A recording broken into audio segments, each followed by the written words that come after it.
All right. Well, I'm Adrienna of Aaron's Nesting Place, and like she stated, I'm an advocate for domestic violence. And the reason that I started this nonprofit organization is because of my battle with domestic violence.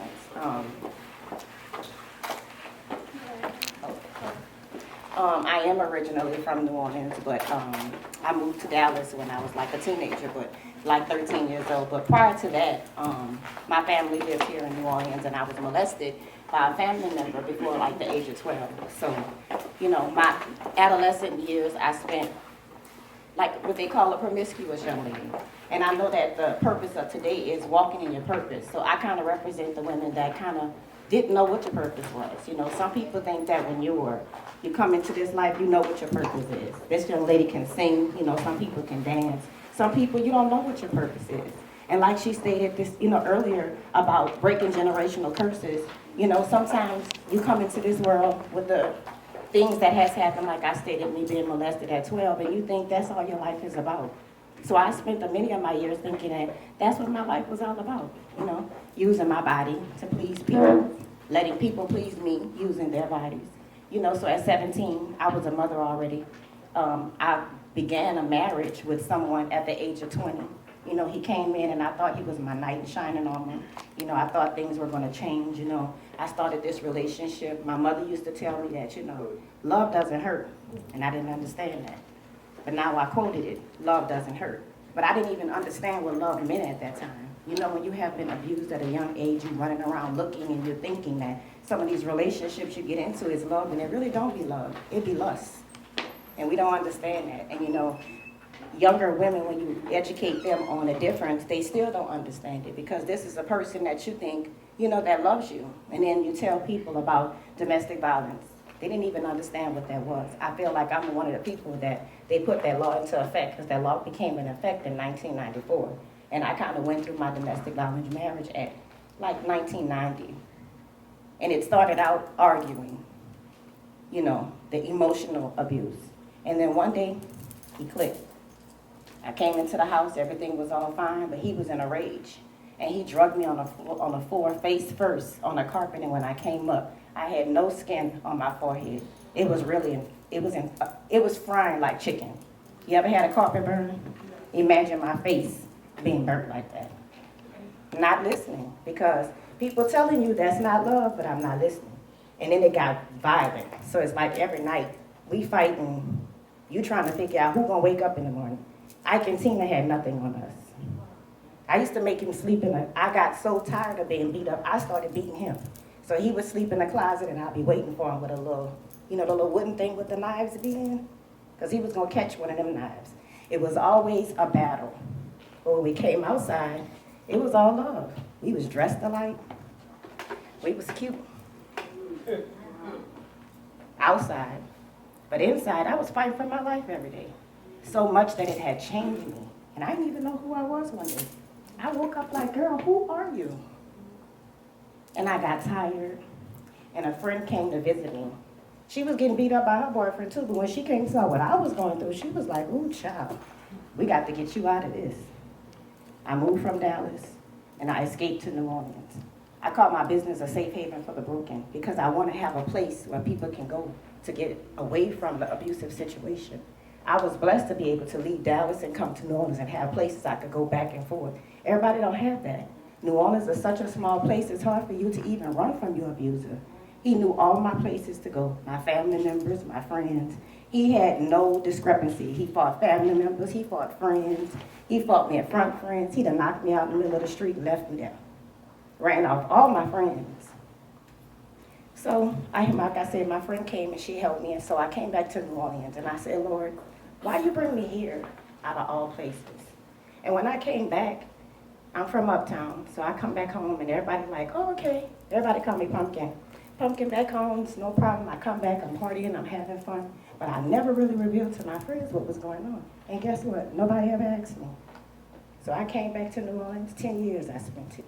I opened up businesses. I've always worked in corporate America. They saw the hustle, but they didn't understand the story behind the hustle. And all the while I'm asking God, what's my purpose? And I went through a lot of phases in my life to come to my purpose. hiding what was going on. I became addicted to drugs, alcohol, the streets. Next thing you know, I wanted people to join into my addiction. So I started selling some of the things that I was addicted to. And you know, this city, come on girl, let's go. I got a whole crew coming with me. A whole crew that's doing the same thing that I'm doing. Because guess what? When they say misery loves company, I was miserable. And I needed company. And I had a lot of friends that accompanied me. So, like I stated, I went through that little phase into my life, still looking for my purpose. The business that I was in, I started a business on Canal Street. I had a boutique. But the person who I was in business with was doing illegal business. And I knew, but like I said, I was good at faking. So I was faking it. Next thing you know, I was about to go to the federal penitentiary with this person because I was faking it. I wanted the outside to look like everything was all good, but I was a broken woman on the inside. And what I was doing was I was abusing other people, and I didn't even realize it. Every man that I was dealing with, I didn't have any feelings for these men. I was dealing with them because of what I wanted out of the situation. Even relationships with people, I was dealing with people because I wanted what I can get from these people. So once again, I'm still asking God, what is my purpose? One day, God laid me flat face on my floor one day. He just told me to drop everything I had going on in my life and to figure out what's my purpose. I went to therapy. Why I'm so into women empowerment is because I met some women at my job who were into God. It wasn't that I wasn't into God. I went to Catholic school. My mom put me in Xavier Prep. They kicked me out. It wasn't my purpose. But what I found out is the religion that I was in wasn't my purpose. Catholic religion wasn't my purpose. I needed something a little stronger because I was a hard-headed Christian. Saying 10 Hail Marys and the Our Father was not working for me. It wasn't. It wasn't saving my soul. It wasn't getting me no closer to God. It wasn't helping me find my purpose.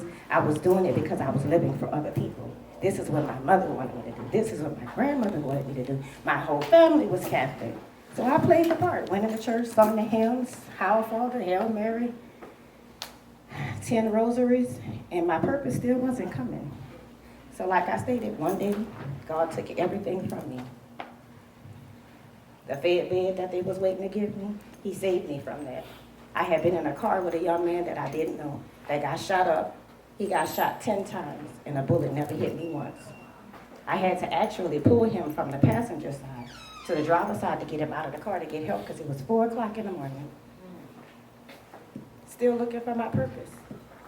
So once again, like I said, he laid me flat on the floor one day. He asked me to just strip everything that I had. And that's hard to do because you know what? The world was clapping. The world was happy. My friends was happy. My family was happy. Everybody was happy with the way that I was living my life. And on the inside, I was broken. I didn't understand what it was. But it took for me to have to accept God, for me to understand what was going on with me. And God told me, he was like, so much inside of you, I want you to do something with that, figure it out. Like it's called gracefully broken, now that I see what it is. But it took me to go to therapy. That's why I promote mental health. To go to therapy to feel like, therapist, what's going on with me? And I had to understand that I was a broken woman because all of the different broken pieces that was a part of my life. Me being molested at a young age, me being in an abusive marriage, me being an abuser by going around abusing everybody who I met. So through therapy, I had to realize that I had to change me and who I am. Everything about me. All the things that everybody think are good things about you. Oh, she cute, she dressed cute, she going to do this, she doing that. But all of those things are worldly things that really give you a seasonal happiness. But being truly happy on the inside is what I was looking for. And people say, you're looking for money. Oh, girl, when I get this money, when I get this stimulus and this PPP, I'm going to be happy. You're not going to be happy. You're just going to have a little extra money. But if you're not full on the inside, that 14 going to go 14 minutes as it get into your account. It's going to be gone. But I had to realize I had to get some wisdom about myself. And in order to do that, I had to stop everything that I see is going on into the world.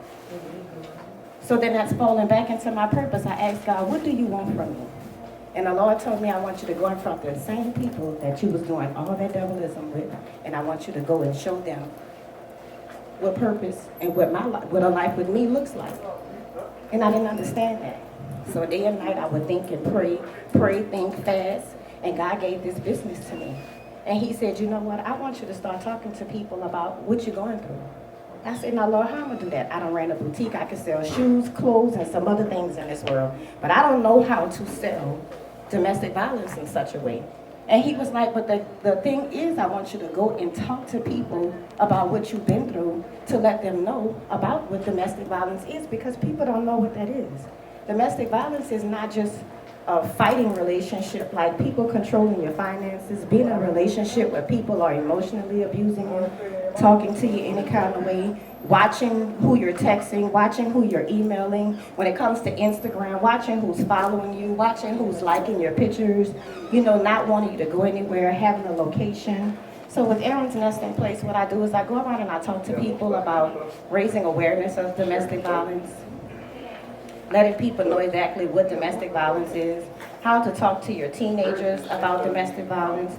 A lot of teenagers are going through things in elementary school as well as high school when it comes down to domestic violence, to being controlled, to being told by young men, and also young men being controlled by women. I've had a lot of young guys come and talk to me about being controlled by other women. If you're suffering in your home, how to talk to people about being abused in your home.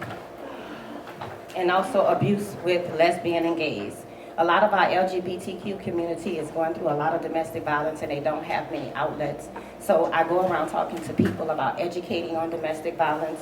And also friends ask, how do you talk to a friend that's going through a domestic violence but you feel like you don't want to mind their business, or you know that someone is struggling but you don't really want to have that conversation with them?